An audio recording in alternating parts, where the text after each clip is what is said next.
This is a Merrick Studios podcast. Today's guest is Mike B, a celebrity stylist and designer whose influence on fashion has been felt for over 2 decades. Starting at Bad Boy Entertainment, then moving to Sean John, Mike developed a distinct point of view where style became a form of communication. He shaped how artists and tastemakers present themselves. Now building his own brand, Bogard, he's pushing fashion as both expression and identity. This is Mixed and Mastered with Mike B. Welcome to Mixed and Mastered, the podcast where the stories of the music industry come to life. I'm Jeffrey Sledge, bringing you real conversations with the people who have shaped the sound of music. We're pulling back the curtain on what it takes to make it in the music business. These are the stories you won't hear anywhere else, told by the people who live them. This is Mixed and Mastered.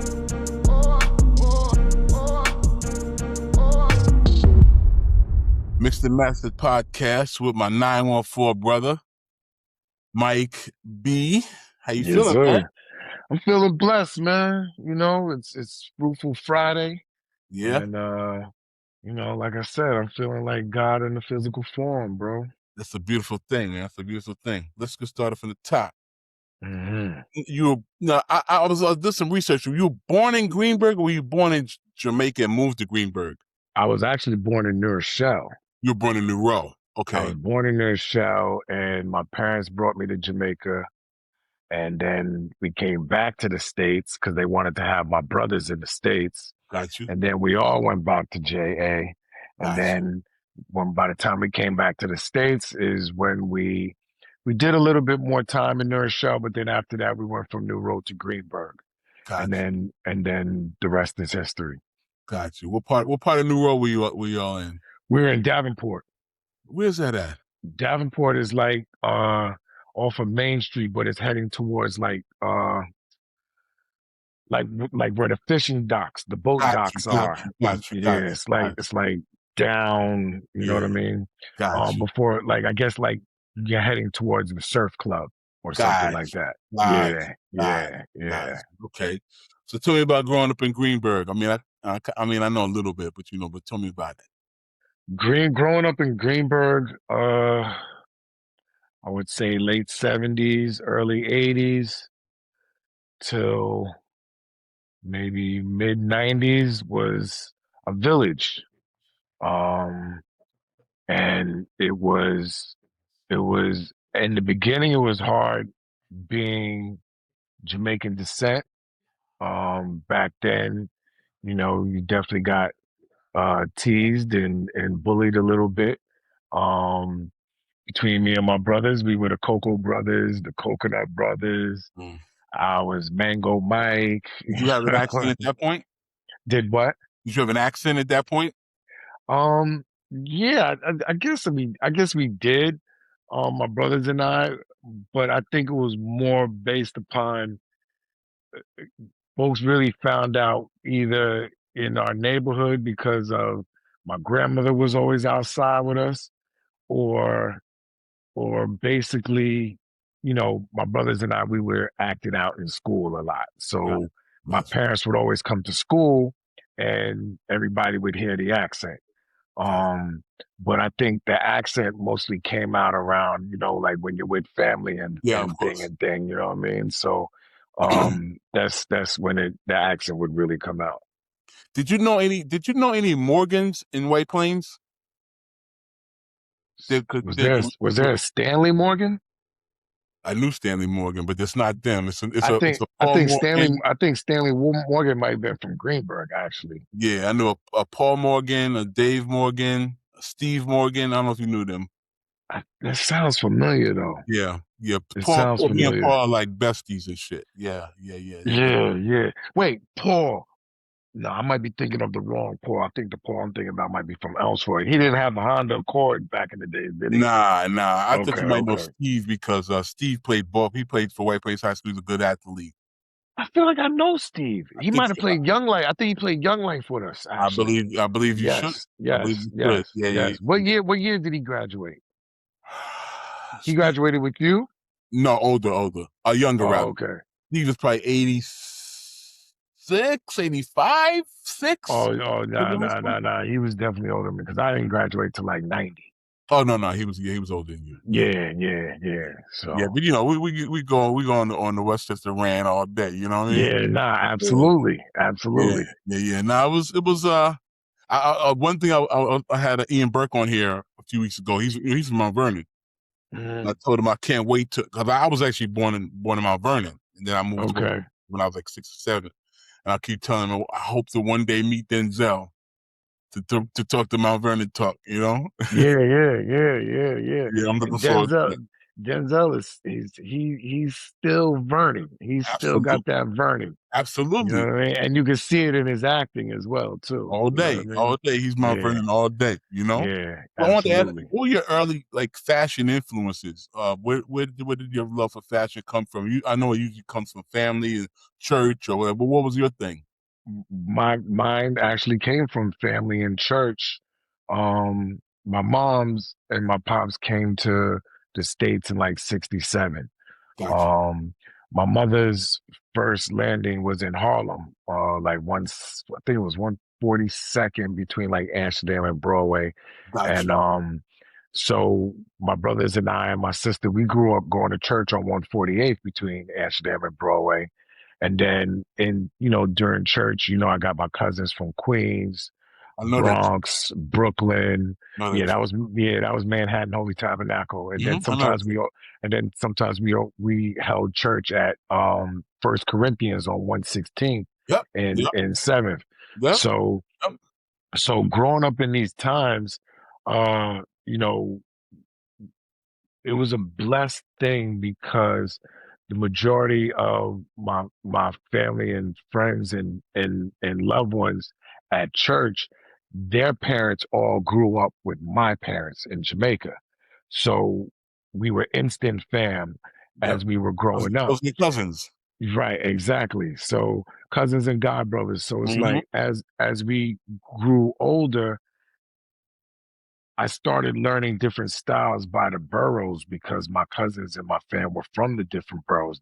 There's, the Watsons from Brooklyn, the Christies from Queens, the Jenkins from the Bronx. You know what I'm saying? So, the Walkers and Yonkers, and I'm learning these different flows, and I can't forget, Sharice and the Smiths and the Yummies and all of them from Harlem, and just Sharice. growing up. Yeah, so growing up, seeing these different flows and these different styles by the boroughs, caught my, how do I say, not just caught my eye, but caught my, where I started getting bit by that bug of style for Gotcha. fashion. Gotcha. And, those days I must have been like 9, 10, 11, 12, going to church with 3-piece suits on, or, the mean tweed blazer with the skinny leather tie, the collar bar on the, you know what I'm saying? So, yeah, so, we was wearing, Capizios and the Pierre Cardin shoes and the Bill Blass and all of that early. But yeah, man, I would definitely say it started with family and church. You know what I'm saying? And again, growing up in Greenburgh, you have your favorite B-boys and fly girls that you were watching, from the Sean Sanders and the Fast D. I'm sure you know Fast D. Damon, he goes by Damon Jones now, brother Damon Jones. The Chris Woodleys and there's so many, man. There was so many. Yeah. For me, it was a guy named Cornell. He was like, okay. See, this is back in the day. Like, so you was fly. Your flyness came from your gear and cats being able to hustle, to dance. Dancing was a big thing. It was a big thing. If a dude could really like dance, he was top tier. You know what I'm saying? This kind Right. Lawrence Ford, another guy named Lawrence Ford. It was a different era. Obviously, it was a different thing, but it was, just stand and watch those guys, and the women and the girls too, who was flying. That's spooky almost. Yes, the fly girls. The fly girls. Yes, Fly absolutely. girls. So talk to me about how you started to get into the fashion game. I know and I did some research about your Atlantic City runs, and you kind of running around trying to figure it out. Well, the fashion game, as far as like in the industry, Yeah, or in the just industry, prior to the industry? in the industry. Well, in the industry, I give all praises due to Groovy Lou. Um, Groovy Lou brought me into the. Well, hold on. Let me bring it fast forward to Okay, that. okay. Before fashion, I came into the industry as a rapper at first. Really? I never Yeah, knew that. I was rapping. So like early, rest in peace, Phil Parbone, Peter Phil Paul. is my god sister. That's how I met. Yeah, Met him yeah, like that. I didn't know anything. We didn't meet in the business. We met. He used to date my god sister, and then in the business, I was like, "What are you doing here?" Yeah, yeah. right. Mm-hmm. So Phil was like one of my first managers. Peter Paul was also one of my managers. Oh, went to college Rest, with Peter Paul. yeah, yeah. Went to Peter And Paul. who else? Like rest in peace, Kenneth Faracho was my manager as well. Okay, And Chris Woodley started managing me as well. gotcha. So, so I was doing that was, I would probably say, like my first entry of seeing how the industry, like just seeing the industry Mm-hmm. from an artist perspective per se, because these guys, they had us doing shows at Time Cafe, and we were doing open mics with my man Danny, this kid Danny from BK. He had a showcase for folks to come and perform and do open mic. Okay. So later on, moving forward, Groovy Lou brings me in as his assistant, as the stylist at this boutique called Bad Boy Entertainment. And being Groove's assistant as a stylist led me to being Puff's personal liaison. And just basically attending the University of Bad Boy Entertainment was my free on hand intuition of training, um, and roaming the halls with the flyest professors and the principal at the time. I'm roaming the halls with the Kirk Burrows and the Harv Pierres and the Mel Smiths and the Gwen Niles, who's also from Greenburgh. 114.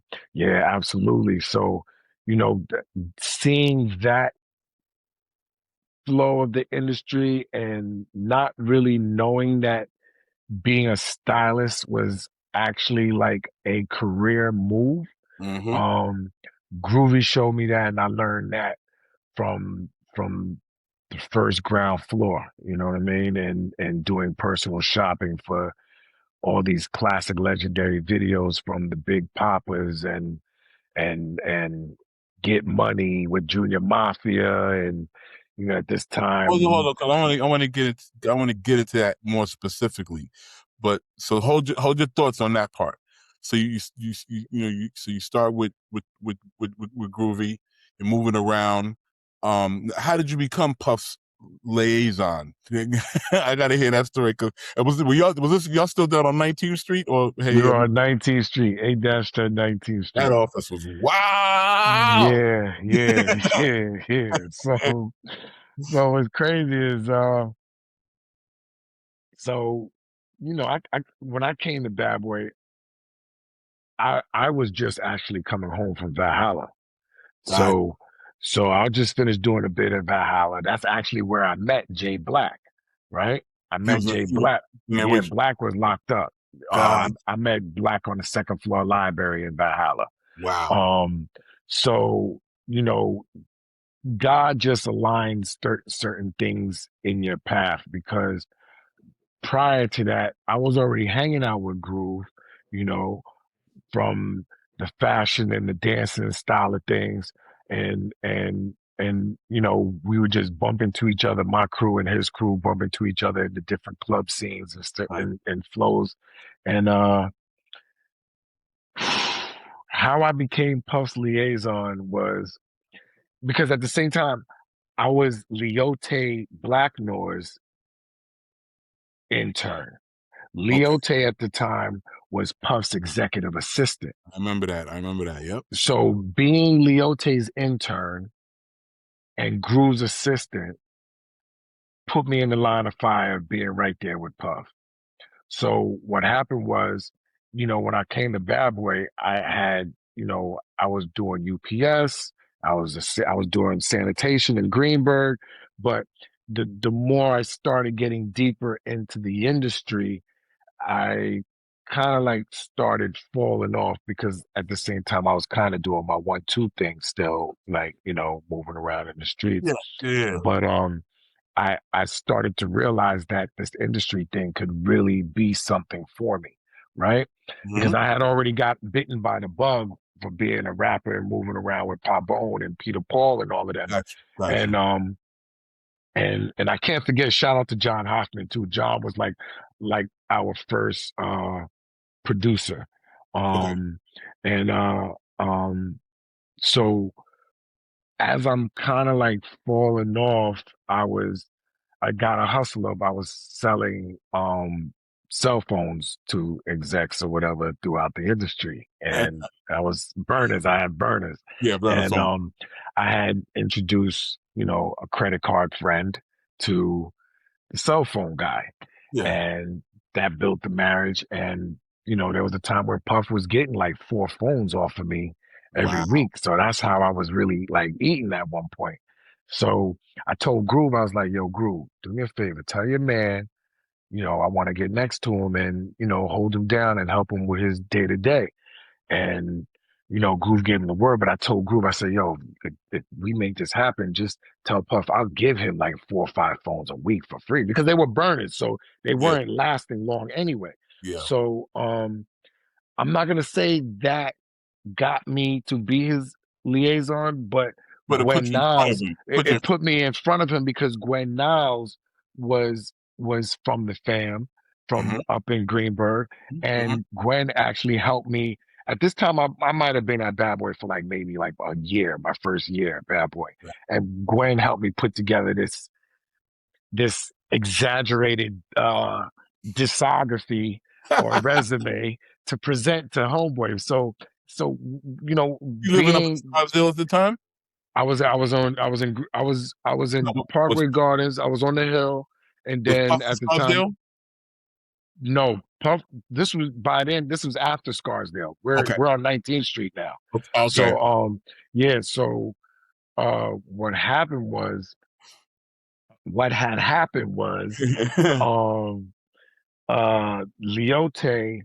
being Lyote's intern, I was already knowing Puff's itinerary before he would already get the itinerary.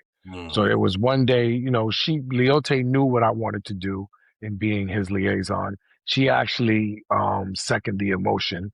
And one day she was like, yo, your man is coming to the office. You might want to meet him at the door. So I met him at the office door in the lobby.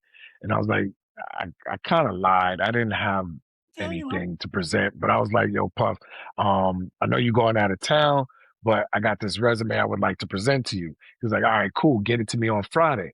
Again, I knew he was leaving Friday morning. So what I did was I jetted to Gwen. Gwen helped me put this discography together of being on the street team, casting for videos, styling for videos and photo shoots with Groove and so on and so forth.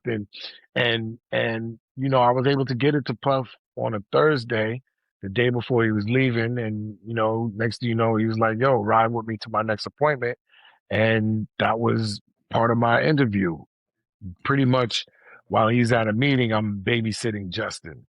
Wow. That was kind of like, my first interview. Justin's probably like maybe 1 at the time. So you know what I mean? Yeah. He was just beginning to run around and tear things apart in the office and in the crib and all of that. So that just became a blessing. And next thing you know, he was like, yo, just make sure you speak to my moms. And Mama Combs, the following week, Lyote was like, yo, because Puff at the time was going to Trinidad to finish up the albums. Life After Death, Mase, 112, so on and so forth. Yep. And Faye, not even Mase yet. It was Big's albums, other songs, Total, Faith, 112. I don't Gotcha. even think Mase and the Locks were signed to the company yet. You know what I'm saying? Wow. So next thing you know, Leote was like, actually, they were signed to the company because Super Mario and them were part of our team, street team. So yeah, LOX was there. So next thing you know, Leote's like, yo, Puff needs you to meet him in Trinidad. Mama Combs got me my first passport with a Wow. with a fake dummy ticket, plane ticket, a fake Wow. plane ticket. And Wow. she was like, baby, I'm gonna need you to go down to the passport bureau tomorrow morning. Make sure you're there at 7 a.m. sharp. You're gonna go to such and such window, boom, boom, boom. You're gonna present him your photo. Make sure you have your photo. And by the time, they were able to process it, long story short, I got my passport in one day, same day. Back then, it wasn't as valid as it is now. You know what I'm saying? Yeah. But I by the time, I got my passport, I wasn't able to make my flight that day. And so the first trip was meeting Puff in LA for Soul Train weekend, which was history in itself. And this Soul Train was the year before Big's passing, Before Big's actually. passing. Soul Yeah. Train Awards used to be a serious event, boy. Yeah, when it was at the Shrine, too. Yes, sir. Yes, sir. Yes, Mm-hmm. sir. Yeah, it was a serious event, man. Wow, that's a great story, Sam. That's a great story. How did you get into the actual styling? Because one of the things I wanted to ask you is, and you can speak to this as you talk about getting to the styling, is with Bad Boy, each artist had a specific look. Mm-hmm. Like 112 didn't look, they had their thing. Biggie had his thing. Mase had his thing. Faith had her thing. Everybody kind of had a distinctive look about them. And I wanted you to talk about how you were able to, differentiate and come up with the looks to be like, okay, Biggie, I want Biggie to wear this. I want Faith to kind of have this type of vibe. How were you able to do that? Well, to be honest with you, it wasn't my vision. It was Puff's vision from the jump. And Groovy was the one to bring it to fruition. Gotcha. But then during this time, it was a lot of custom work. Yes. After it was a lot of custom garments, and that's where 2001. yes, and shout out to Guy Wood. That's where Troy. I would say that, and Troy too. Mm-hmm. But I would say it was a trifecta between Puff, Big, and Guy. And I was just blessed to be that fly on the wall to see all of this, come to fruition the way that it did due to Puff's vision, Groove's styling technique, and them both meeting with Guy and designing these fits.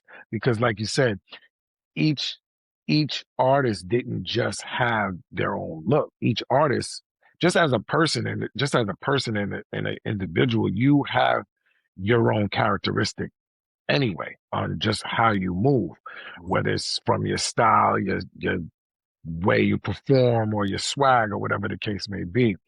So, once Puff would sign the artists and bring them to the table, and depending if it's a shoot or a photo shoot, and then based on the director or the photographer, whether it's Jonathan Mannion or whether it's Hype Williams or Paul Hunter back then. Yeah. So it was a time of it was a time of witnessing dope creative synergy. Yeah. You know what I'm saying? And seeing how that just really came about. Of course, during when all of this is happening, you're not really knowing the history that you're making. Yeah, You know what I'm saying? You're in the eye of the storm. You're just doing it. You know what I'm saying? You're just doing it. At the same time, you're glad to be here because you know where you're from. You know what I mean? I went from driving a whip down to the office every day, whether it was a Jetta or a Canary BMW, you know what I'm saying? It's to hop in the cab to the train station, hiding in the bathroom on the Metro North all the way down to 19th Street. You know what I'm saying? Those days. Until I remember I those was days, able bro. to figure it out. You know what I'm Yeah, I remember saying? those So days. Mm-hmm. so so yeah, that's pretty much how it happened, bro, with the fashion and the styling and stuff. So when did So your first kind of assignments, I guess, for lack of a better term? by myself, Yes. I would probably say that didn't happen until like maybe the second generation of Bad Boy, Okay, let's which talk about is which was which was after Big's untimely demise. Um, After a while, Groove broke out to do his own thing, it. Okay. and he started building his clientele. But at the same time, kind of went from Groove's assistant to like kind of like being like a management type thing for him. But not knowing that I was a manager, you know what I'm saying? We were like we were handling the bookings and different labels based upon the work that and the history that Groove was building with the artists at Bad Boy. Now we're styling the Usher videos. We're doing the Ghostface videos. We're doing Donnell Jones. We're doing Jagged Edge. We're working with Jermaine Dupri and all of these clientels just started lining up for Groove. And as I'm assisting and holding Groove down, it put me in the forefront to become, well, let's be honest. I didn't just become the immediate in-house stylist right away. Mm-hmm. I kind of had to nag for that position, um, because I guess some execs at the time weren't really believing in what I could do. So it took time for me to convince them, like, yo, you're bugging. Like, y'all do forget I was here with Groove, like, you know what I'm saying? And, you know, once I got my final opportunity, I would probably say was between Let's Get It and Special Delivery. Mm. Those two videos. Okay, so the Special Delivery video, I did that with Misa.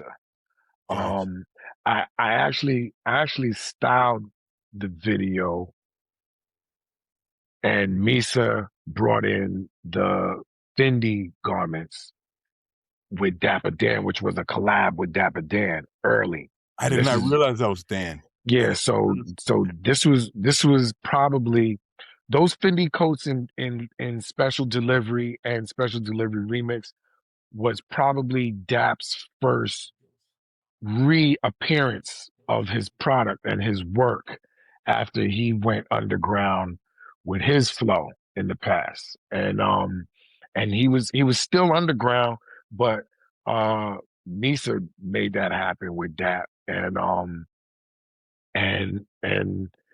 then I think the rest was history after that. I think my first solo project as a stylist and designer was special delivery. Wow.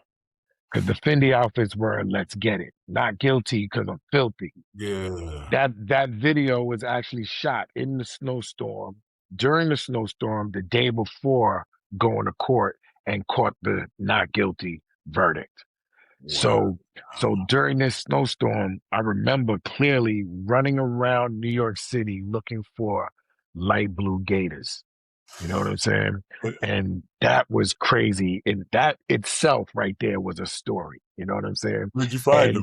And I found them somewhere in BK downtown in Brooklyn at one of those like old school shoe store spots that Yeah. used to Yeah. do British Walkers Yeah. and Yeah. Clarks and Wallabies Yeah. back in the days. Like Yeah. one of those old Yeah. man joints like Yeah. Stacy Adams and Yeah. Yeah. Yeah. Amori's and all of Yeah. that. Like one of those joints in downtown BK. And it was dope because we were shooting on the border of Brooklyn, like Queens, like that Greenpoint, Williamsburg border line area. Mm-hmm.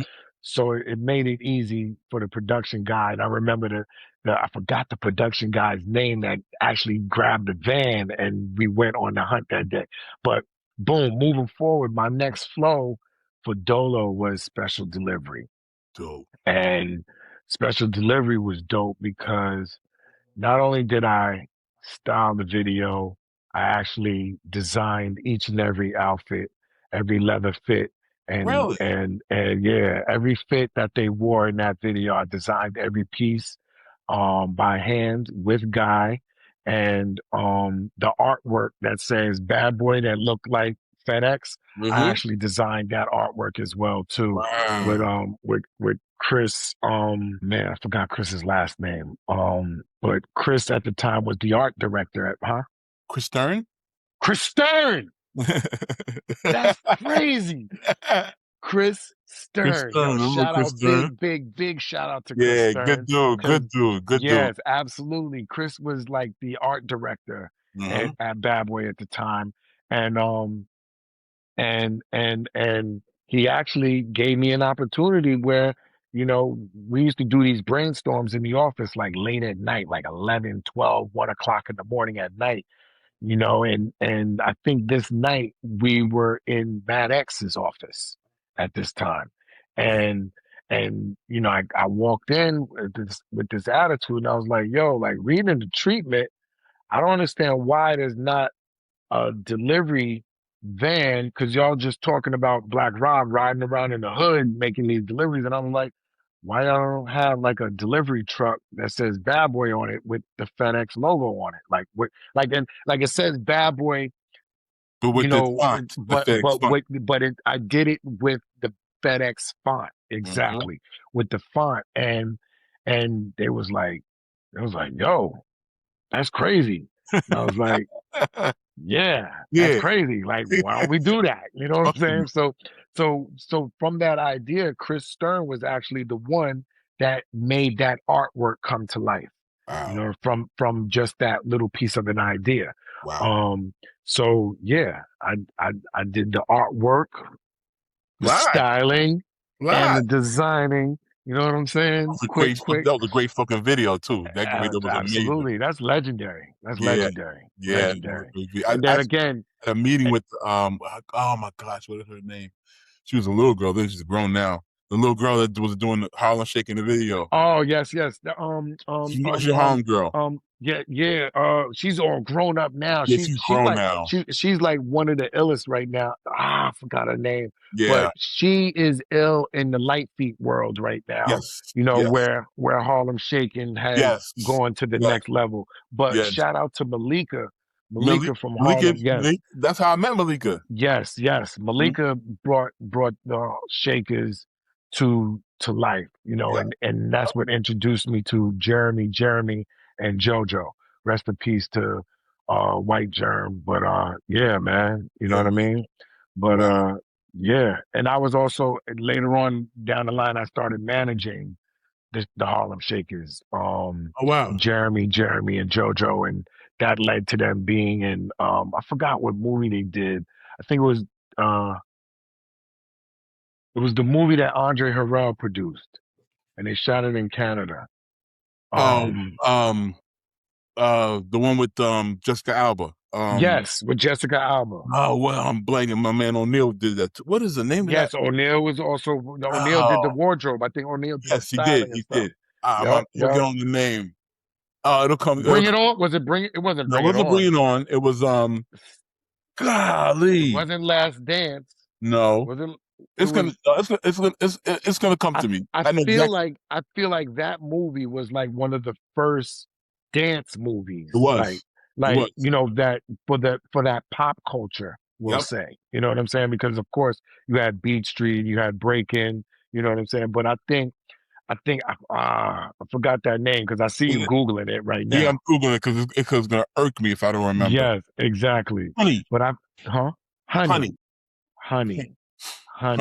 Yes. Starring Jessica Alba. Yes. So the three Harlem Shakers in that video is Jeremy, and JoJo, which were the stars that were in the video. Let's Get It, Special Delivery, so on and so forth. And next you know, I brought them on tour, and Puff was like, "Yo, you need to manage them." It was actually Phil Robinson, rest in peace. Phil said, "Yeah, it's crazy, bro. Rest in peace, Andre too." I It's like know. so many. It's so many, That's why I started. so many. Sidebar. That's why that is the catalyst for me doing this podcast, because so many of our peers and elders were moving on, and I was like, I want to be able to document as many people's stories as possible, because you just never know. And give them their flowers while they're still here to smell it, but still shine light on our lost ones. You know what I mean? Exactly. I get it. Yeah. I get it. Yeah. I get it. So what did So, you moving forward? What did you do from there? After that was Whoa, of course. Phenomenal video. Whoa was dope. I styled Black Rob and Puff for that video. And then after that was Bad Boys Anthem with Shine in Jamaica. Wow. That Give me a story about that. I know that had to be a wild one, and you were going home too. You were going home. Yeah, absolutely. So shout out to Jabba. Jabba was the red carpet treatment. Jabba from Hot 97, Massive B. Yeah. Jabba laid out the red carpet treatment for us to come back to JA and shoot this video. Rest in peace to Bugs. Rest in peace to Wolf. We had the crew out there with us. Shout out to D Matt, Ak, and it was literally me, Shine, Wolf. Shout out to Mita. Shout out to Mita. Mita was A&R in that project, I feel, with Hard. So and shout out to Bobby Springsteen as well too. Bobby was a part of that project too. Bobby's from Greenburgh.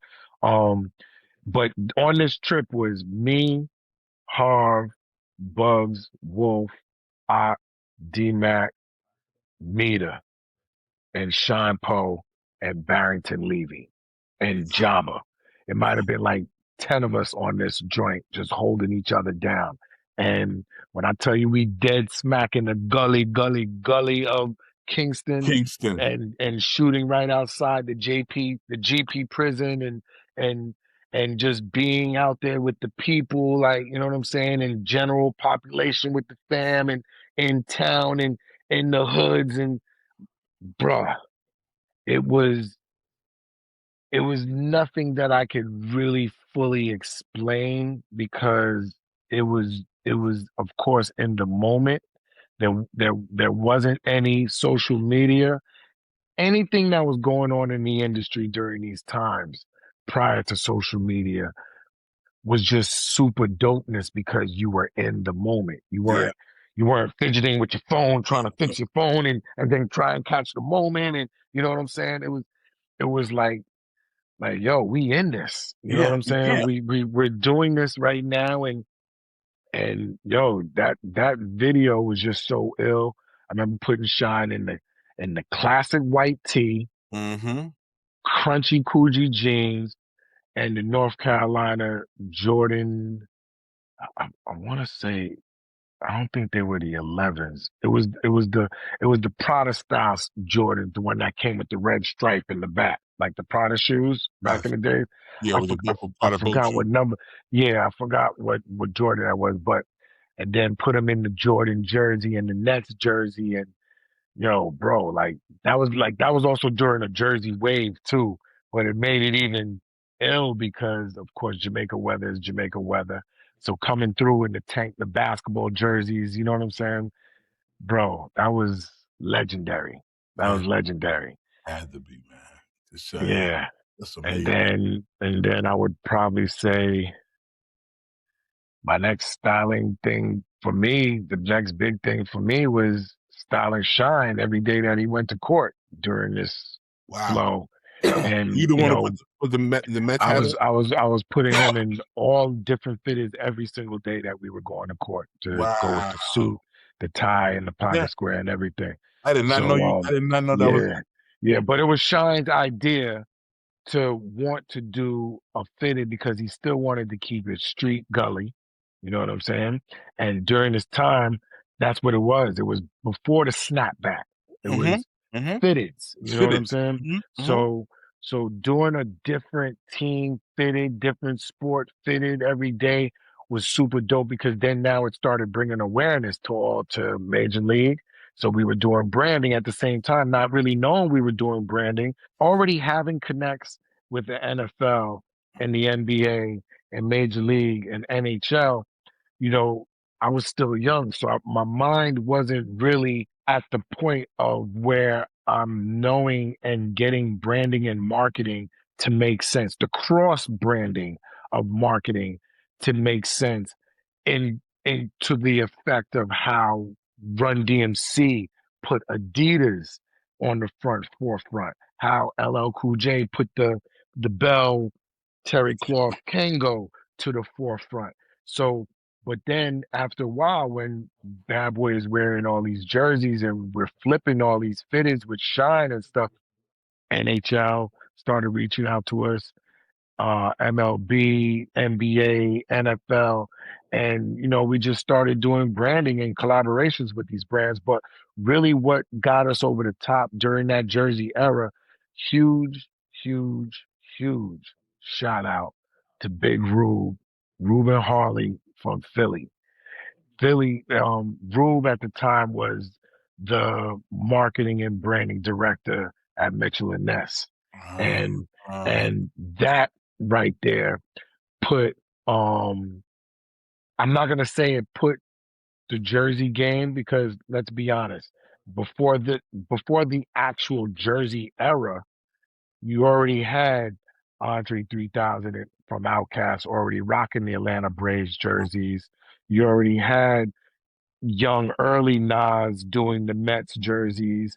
You already had um who else you had? You had Fife Dog, like mm-hmm. Fife. Mm-hmm. Mm-hmm. Mm-hmm. Rest in peace to Fife. Mm-hmm. Fife from day one is the Jersey King. Mm-hmm. Mm-hmm. Folks don't talk about that. You know Mm-hmm. what I'm saying? Like Tip was doing jerseys, but Fife's look was every time he came on the scene, he was rocking a different sport jersey Yep. that was just ill with it. You know what I'm saying? With the fit that was already going on with the sign of the times of the culture. You Mm-hmm. understand what I'm saying? Mm-hmm. So, but to bring it fast forward a bit, I would probably say single-handedly, Rube, Puff, Fab, Yeah, Fab definitely. rest in peace, Clark Kent, Yes. were like, to me, don't get me wrong, I'm just saying to me from what I saw. There could be other kings and queens in other markets, but from what I was seeing and the folks that I was around and the big homies as I was around, like even the Clark Kents and Clark schooling me on the different Air Forces and how I can do this with this jersey from this city and this, like, that was priceless, bro. That Absolutely. was priceless. So I would probably say between Fab and Puff and Jagged Edge. It was a Jagged Edge. Girl, I'll trade it all. Money's on and all. I'm not sure if that was. I think that was a Puff video. I think was I that a can't Puff remember. song? I know the Uh, song, but I can't remember. Was that a single from the Bad Boy movie or something? But it was Puff, Fab, and Jagged Edge on that video, and I think that video set it off for that Jersey craze to go crazy because the way we was, I'm not gonna even lie. Like as the stylist for that video for Puff, I think Crystal Street was working with Fab at the time, and I forgot who might have been working with Jagged Edge at the time, but that video was a straight battle of wardrobe, cause Puff and Fab was coming on set With crazies. with crazy, just illmatic joints, like you know what I'm saying. So, and then I think the next chamber was when Puff hosted the American Music Awards. I was blessed to be Puff's lead stylist for that, and I would say maybe out of 14 to 15 changes, we probably did like 10, 11 jerseys, bro. You know what I'm saying? And that too added to royalties and the economy. It changed, I would say it not only changed the economy with Mitchell and Ness, which by the way, Mitchell and Ness, y'all might owe me some Yeah, light royalties on that too. You know what I'm saying? But royalties. yeah, but that's different. Maybe hopefully one day I get to have a conversation and sit down with Don C and all of that. You know what I'm saying? Yeah. But yeah, man, that was a time, brother. And we'll be right back. Welcome to Merrick Studios, where stories take the mic and culture comes alive. We're not just a network, we're family, bringing you smart, soulful, unfiltered conversations. And this season, we're bringing the heat with our biggest lineup yet. Whatever you're into, music, sports, business, we got you covered. Merrick Studios, where the conversation starts and keeps going. Check out our full lineup, including Unglossy with Bun B, Jeffrey Sledge, and myself, Tom Frank. Now streaming at wearemerrickstudios.com. Master the art of lyricism with Pendulum Mink, the first school for rap. Learn elite techniques through immersive lessons, real-world exercises, and guidance from hip-hop icons. This is where MCs sharpen their skills and glow boldly on the mic. Ready to level up? Visit pendulummink.com and start your journey today. And now, back to the show. I want to talk real quick about your Ralph Lauren influencing you. I mean, he's the Don. You know, I've never considered myself a low head, but I got some really nice low pieces. You know, and one of the many amazing things about Ralph is his stuff doesn't date. Like you can wear Ralph from '88, or you can wear a Ralph piece from 2022, and you won't know with the way he does. But again, I want you to talk about it because I know he has influenced you in a lot of ways and gave you your nickname. And I just want you to talk about Ralph, what Ralph has meant to you. First of all, how do I begin? I don't see Ralph as a designer. I see Ralph as like the king of lifestyle. Yes. And when I say that, you know, folks, they get argumentative, but I don't think at the time I was explaining it properly. Ralph is probably there are other designers, but he's one of the very few designers that has actually been able to capture every aspect of life in a brand, right? You can go swimming in Ralph. You could dry off in a towel with Ralph. You can paint your house with Ralph. Eat off a Ralph plate. You can eat off a Ralph plate. You can sit on Ralph furniture. And you can go to black tie affairs with Ralph, so on and so forth. So growing up in the neighborhoods that we grew up, it was very few times where it's like, you know, very few kids were able to experience these different lifestyles. You know what I'm saying? Unless you were just fortunate and, you know, upon, you know, your aerial of your you growing up, it was very few kids that were able to, you know, even know about the sport of polo, right? Much less to know about the branding. For us growing up, you know, first we had a crew from Greenburgh. It was the Rockefeller crew. We call ourselves the Rockefellers. Okay. And this is long before we even knew about a Jay-Z, Dame Dash, and all of that. We're Rockefeller. Yeah. So it was my brothers, Marco, Nagay, my cousin Toy, and I, and you know, we were just started coming out, rocking low, head to toe, hill figure, nothing less than guests during this time, right? Yeah. But as we start going to all these different club scenes, you start seeing these different crews of polo. You know what I'm saying? But then it was my cousins from Brooklyn that introduced me to letting us know about the low lives. Low lives. And these low lives from the Thurston Howells and it's like what they did and taking it to another forefront. Let's be honest. It kind of, I feel like the majority of the low lives derived from the Decepticons, Yes. right?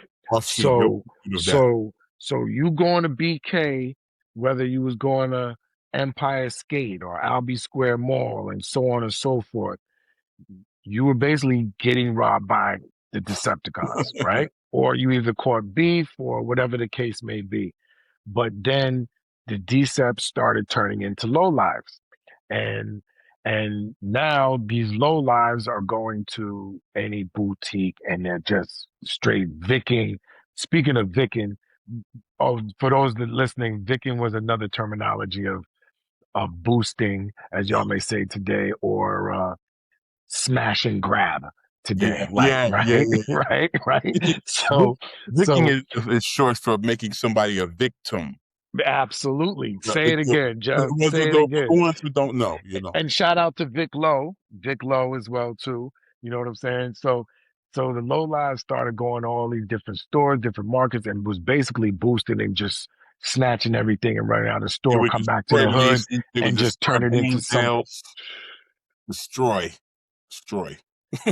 And I think that there, because even when I met Ralph, I told Ralph, I was like, when I introduced myself, I was like, you may not know, but I was one of your main executives for guerrilla marketing for your company, whether you know this or not. You know what I'm saying? So he was like, he knew what I was talking about because he found it funny and he was laughing. Mm-hmm. So this happened to be at like a book signing at the mansion. And by this time, I'm all in it. I'm a stylist, and shout out to Sean McDowell at the Ralph Lauren Mansion. If you ever at the mansion, look for Sean McDowell. He got you. He'll lay the red carpet out for you. Okay. He's actually the manager of Purple Label. Oh wow. And during this time of the book signing, I don't know what I had to do. I think I had to take a call or something, and I stepped away. And I was like, "Yo, Sean, please save my space and hold my book for me," because I was online for Ralph to sign my book. Mm-hmm. By the time I came back, I was getting online, and Sean was like, "Nah, your book is right here." And I was like, "Oh shoot!" I was like, "Yeah, but I wanted Ralph to sign it." I guess Ralph and Sean had a conversation prior to me coming back in that time. When I come back, Sean said, "Just open up your book, man." Sean is Jamaican anyway. So he's like, "Yo, open up the book now."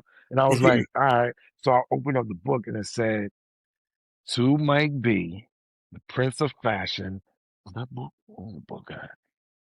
The book is downstairs in the den. I need to bring that up here, actually.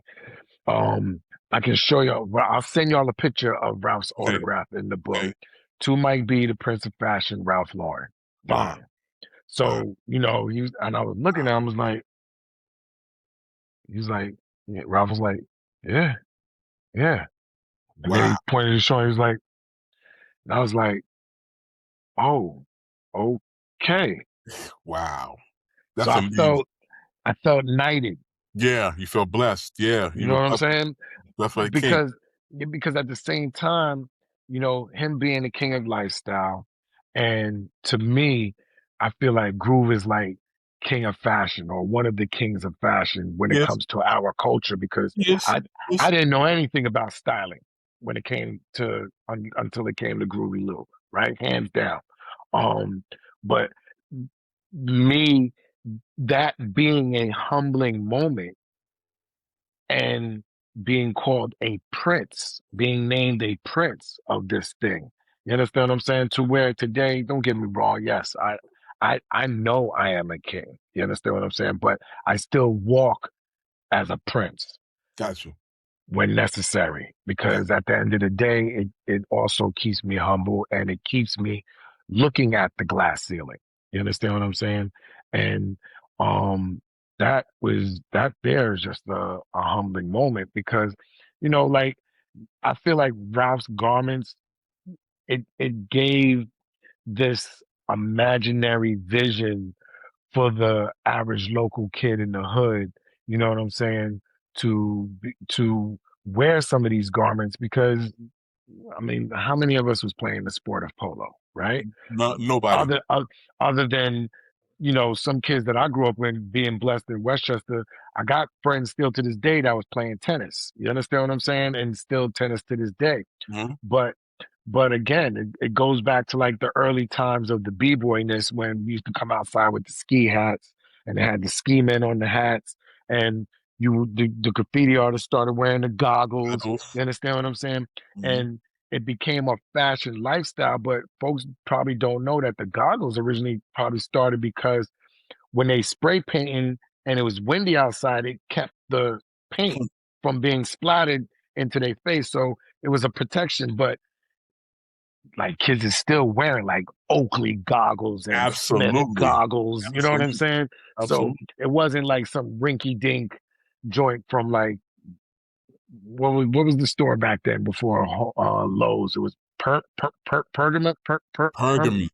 Jesus Pergament. Christ. Wow. Pergament. You know what I'm saying? So it wasn't just your handy local goggles. Like cats were going to ski shops and we were wearing the ski coats and the gooses. And so now you're doing the whole ski suit and you coming outside and you can't wait for it. Whether it's snowing or not, you're still coming outside and you're rocking your fit head to toe as if you just left the ski lift. You understand what I'm saying? Or the ski lodge. Mm-hmm. So it's like, still like in the summertime, you might have a fresh cut. Now you want to just throw on some goggles as an accessory piece, throw it to the side or to the back, and you stunting on them like easy. You know what I'm saying? So, I'll definitely say shout out to Chris Brown and Lil Wayne when I did the Look at Me Now video.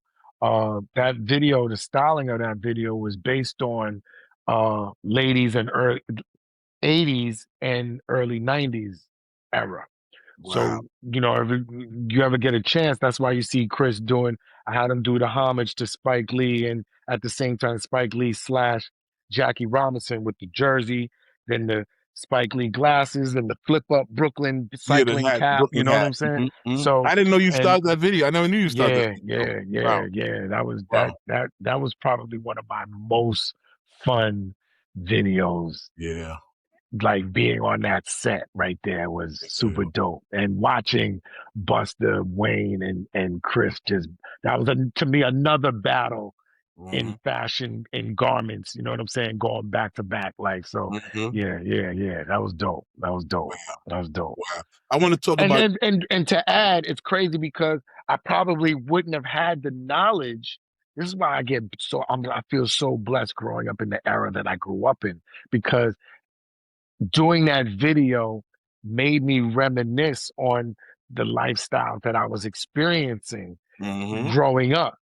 So when Chris is like, yo, we need to take this to like the 80s and the 90s flow. And I'm like, oh, my favorite. Let's go. You know what I'm saying? Yeah. So that was litty. Yeah, man. Let's talk about Bogard, because I know you got a lot of things going on. I don't want to to talk about what you're doing now. You're branding yourself. You got the hoodie on. I need one of those. Yeah. I need one of those. I got you. But let's talk about Bogard, because you're doing big things with that. Break it down. So Bogard is again, like you said, it's a numerous amount of things. On one perspective, Bogard is building organizations geared around real deals. Okay. And that comes to the part of where, every day I'm still educating myself. I'm a student of life, but it turns into me wanting to be the educator and just giving out the information that I've learned upon to, just building my different companies that I got going on. Whether it's, working on my documentary and, working on my television show that I'm putting together and working on the brand and still styling and meeting folks and being able to, sit down with them and have these synergy meetings in their offices and stuff. So I feel that's where it plays a part to that. On another sense of, when it comes to my garments, it's Bogart is building omniform garments around real designs. And right now I'm working on this capsule that's about to drop, and I'm tying that with the television show that we're working on. Okay. And then I've just finally decided that I want to work on an actual collection of menswear. Wow. And I want to shine light back on men's fashion, because I feel like the, today there's not enough light being shined on men's fashion, and it's nothing against women, of course, but I feel like when it comes to the fashion weeks, the majority of the shows are women lines, and then at the end of their line, if that brand has men, then they might show a few men's pieces at the end, to where, you know, again, you got Ralph or Armani, you know, that's showing a men's show, and then you got a women's show. So I want to be a part of um, bringing back that surge and that excitement of looking towards men's fashion and style, and you know, bringing it back to clean classic garments, whether it's custom made, bespoke, or whether it's made to measure, made ready to wear, whatever the case may be. But you know, I want to get into that and show folks what I've seen, and what I would like to bring to fruition. Yeah, yeah. Sidebar for the people who don't know, Bogard is also like somebody who's like pushing their way through. Bogard, you know what I'm saying? Like, so you Yes. use all the acronyms, but Yes, like, yes, you know, that absolutely. Well, wave, that's where it derives from, of course, actually. You know what I'm of saying? course, of course. And it's funny because you're right, because at a time there was, I would probably say that was what, 80s, Yeah. when folks was like yo, I'm Yo, Bogarting. these You guys, know what I'm I'm saying? Bogard. I ain't staying Yeah, online. I'm Bogard. that's it. You know what I'm saying? Yeah, So I that it plays off of that, but I'm doing it in my quiet humility way. I got you. You know what I'm saying? But I'm still making noise as much as possible. You Got know you. what I'm saying? For the youth out there that may not know the Bogart, but today you kids probably say, I don't know if it's throwing bows or Yeah, I don't even know what it is. or crash out. You know, I'm about to Crashed crash out. out on Yeah, them. You know what yeah, I'm saying? yeah, So yeah. so that's what it is, brother. I'm just trying to Bogart on my level of what I want to do. I understand. There's I guess a new wave. I guess it started a few years ago. Like with there's kids getting into fashion on a younger level. You know, like they wearing a lot of Rick Owens and high end stuff, and like, but I feel like some of them have connected with it. Obviously, you had Virgil really connect with it, and Tyler the Creator, and some of these younger guys. And Pharrell, he's not young, but Pharrell, and they've really kind of figured it out. But what do you think about this kind of new wave of fashion kids? With social media now, they're always posting stuff and styling, and some of them even made their way over to Paris for the shows. And what do you think wave of fashion? What I think about this new wave of fashion for the youth, there's different levels from my perspective. One, I think is super dope, because it reminds me that when we were little, we were into fashion. Like, again, we were paying attention to the b-boys and the fly girls and the street hustlers that's, getting out of their car and they velours matching their interior. You know what I'm saying? So we were into that early. So I love the new wave of it. Um, I just think it's kind of like a bit all over the place Yes, ish, agree 1,000%. to where it just wasn't one niche when we were growing up. Like, let's be honest. When we were young and we were coming outside at 15, 16, we were dressing like grown people. Like, we was wearing, even if you went to the Gap, you was rocking the V-neck sweater, the preppy V-neck sweater. You know what I'm saying? You were doing Woolrich coats, and you were wearing, um it was just a different level. We were wearing the Timberland moccasins with the boot bottoms. Our fit was tailored and you know what I'm saying to our figure. So I just I'm not. But then it went into the baggy era, right? Mm-hmm. But I just think fashion is right now is just so all over the place to where it's like so congested and the traffic jams that's going on right now. It's like kind of a bit overwhelming. And I just feel like also too, I feel like a lot of folks are doing the same thing. Like Yes. everybody is looking like each other, right? And there's just not enough individuality and enough uh folks doing their own creativity of their own. Don't get me wrong, there's a lot of creativity going on, but I feel like everybody is creating off of what either that trend is now or whatever the trend or whatever the case may be. And and again, I may be contradicting myself, right? Because even in big productions of fashion, right? Like now you have like let's say you have Tommy Hilfiger do a navy rain jacket with snaps. You might have Calvin Klein do a navy rain jacket with a toggle front, right? Here comes Ralph or somebody does the navy rain jacket, but it's a zip up. At the end of the day, it's still the same navy rain jacket. You know what I'm saying? But it's just that intricate detail and how the latches go is what changes the whole perspective of how you look at that jacket, right? So I just think even though a lot of what's going on maybe in style or the trend of what it is, you know what I'm saying, to be the cool kid in the lunchroom, um, I just don't feel there's different detailing to give you a different perspective on a different brand because I feel like everybody is literally designing the same thing. It's just to the fact where you don't even like, there's no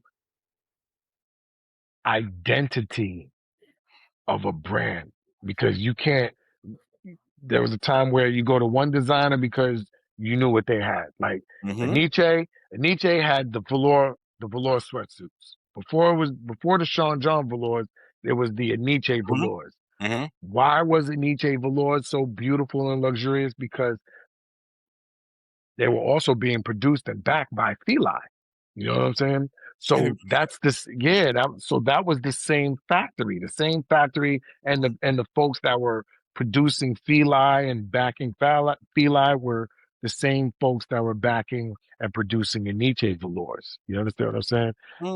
You had Mecca. Mecca had the soccer jerseys. You know what I'm saying? So and you had Carl Kanai. Carl Kanai had the crunchy denim suits. You know what I'm saying? So I feel like there was like when you would go shopping and you wanted to go out that night, you knew what kind of fit you wanted to wear, but it made it also easy for you to shop because you can go to that one specific person and know that this person has that specific piece of a style that I'm looking for.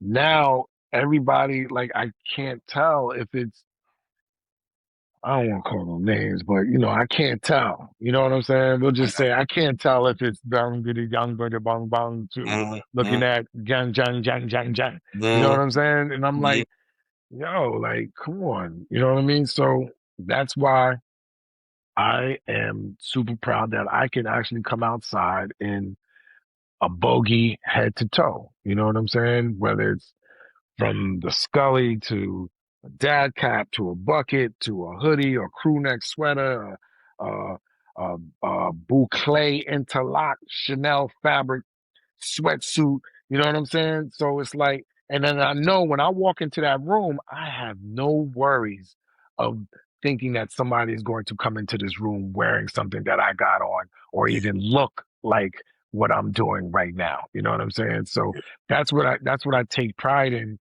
with my clients and going back to I'm going back to my my original roots of being a stylist now, and I've been having fun with that.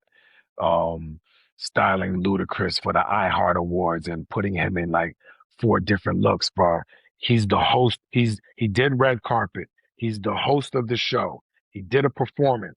He also got honored that night. So lining up these different looks for Luda was was was just an excitement and therapy for me, knowing that I'm back into this styling thing. Not that I left styling, but you know, the majority of my work these past few years has come from doing more custom pieces Gotcha. for clients. You know what I'm saying? Like, you know, take for instance, like someone like the likes of a Kenan Thompson, where, you know, the majority of his looks are all custom.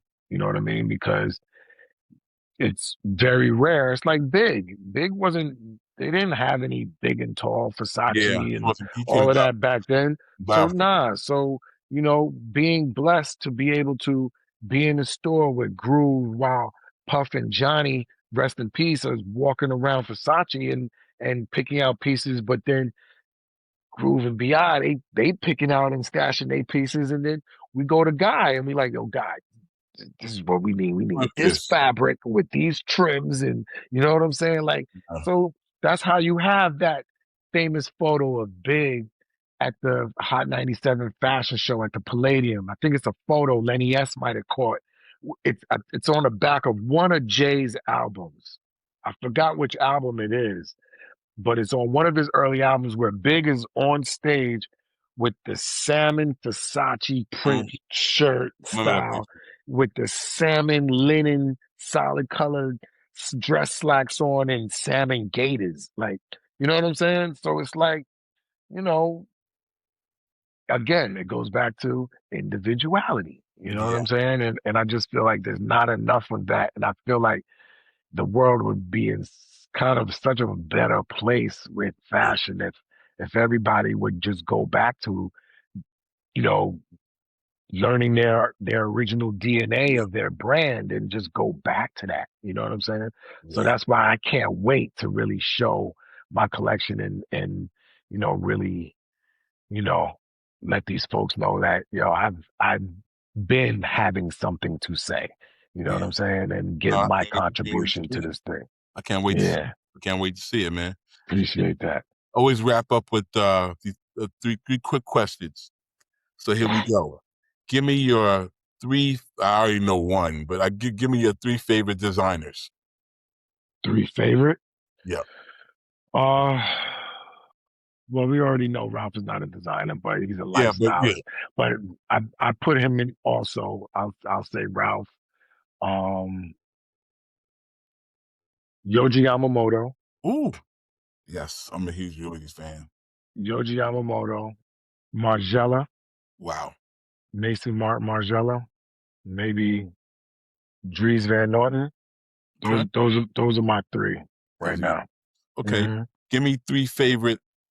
I was gonna say give me your 3 favorite fashion icons, but no, because we kind of just did that. Give me your 3 favorite fashion pieces. I can give you icons. Okay. I can give you icons. Slick Rick, Billy D. Williams, Okay. Nas. Oh, Nas. I'll say Billy D. Williams tied with a splash of George Jefferson. Okay. And a splash of Miles Davis. Wow. Miles wore a lot of seamless garments. Yeah. You know what I'm saying? I don't know how that was made, how it was tailored, but he wore a lot of custom pieces. You know, George Jefferson, watching the Jeffersons, George, you know, I feel like the Jeffersons were that first show for the Black culture to say, oh shoot, like, yeah, we could be rich too, living in high-rise apartments, right? And mingling in these different rooms where you're going to black tie affair dinners with the bow tie, the ruffled tuxedo shirts. Then you're at the tennis club and you got the tennis fits on. You're going skiing again. You know what I'm saying? I feel like George was like on it. You know what I'm saying? Wow. I would also say Dwayne Wayne. Okay. Dwayne Wayne. Okay. Yeah, Dwayne Wayne was like one of the first to mix. Well, I'll say okay. It's a tie between it's a I'm not gonna say it's a tie, but I feel like Theo and and Denise made the preppy bohemian culture style relevant for us, right? Yes. Okay. Theo bringing a splash of the b-boyism also Mhm. too, because Theo was a b-boy. Let's Absolutely. put that in perspective. He's hanging out in Queens with Shirt Kings. You know what I'm saying? He's directing Houdini videos. You Mhm. understand what I'm Mhm. saying? Uh-huh. Theo was a b-boy. He was a Mhm. product of hip hop, right? Absolutely. But Absolutely. then to take it to the next level, you got Dwayne Wayne, because Dwayne was probably one of the first that we saw on the show rocking Jordans with these different fits. You understand what I'm saying? To wear what it is today. But Dwayne was also he he was BK. His mom's is Aunt Beth Ann Hardison. So he was born into Went this, into it. Yeah. Yep. into not just the fashion and the styling, but the The lifestyle, the whole lifestyle. picture Mhm. of everything. Models and Um, all that. Mm-hmm. Absolutely. So, him coming through mixing, the Jordans with the blazer and some jeans, you know what I'm saying? And he might throw on a jersey underneath the blazer, but to have a pocket square spilling out with the cap You have to flip up. and the flip up glasses. You know Mm-hmm. what I'm saying? Like that too. But you can't forget his man too. What was his man's name? Ron. Ron, Ron, low key had the jackets, bro. Yeah. You know what I'm saying? Like he was doing the early Mark Buchanans and the early Pelés before folks knew they were Yeah. Pelés. You know what I'm Absolutely. saying? And Absolutely. the early Jeff Hamiltons. Mm-hmm. So yeah, bro, those are my style icons, man. I'll say definitely Denise Huxtable, Tracy Ellis Ross. So now we're going into women. Now we're going into women. Tracy's Um, Tracy's Tracy's fly. yes. Now if we're going to talk about style icon as far as people's work behind the scenes, you got to talk about Ruth Carter, like all the different Spike Lee movies that she's done, Mm-hmm. Inventing the love and hate ring. You know what I'm saying? Like creating that from scratch. Mm-hmm. Diane Carroll, Harlem. Dominique Dominique Devereaux. Devereaux. Mm-hmm. Yes. Mm-hmm. Dominique Devereaux coming through, splashing on them. You know what I'm saying? Like, yeah, man. Yeah, those are my style icons, I'll say. Last question. Three Just a favorite. few of them, I'll say. Yeah, there's too many. It's too many. It's too many. Last question. Your three favorite places in Westchester. My three favorite. You want to get me in trouble, bro. Greenburgh for one. Okay. I can't take away my home. Of course. You know what I'm saying? That's where it started. Mm-hmm. I'll say White Plains. Can't forget the Galleria. Like, let's not even talk about the Galleria. Let's talk about the old mall. First Old of all, Mall. let's talk about the old mall. All right, over there behind the police Yeah. station and Yeah. all of Yeah. that. Yeah. Yeah. Yeah, let's Yeah. talk about the old mall, then the Galleria flow. But the White Plains football games on Thanksgiving mornings. You know what I'm saying? Yeah. Like those things.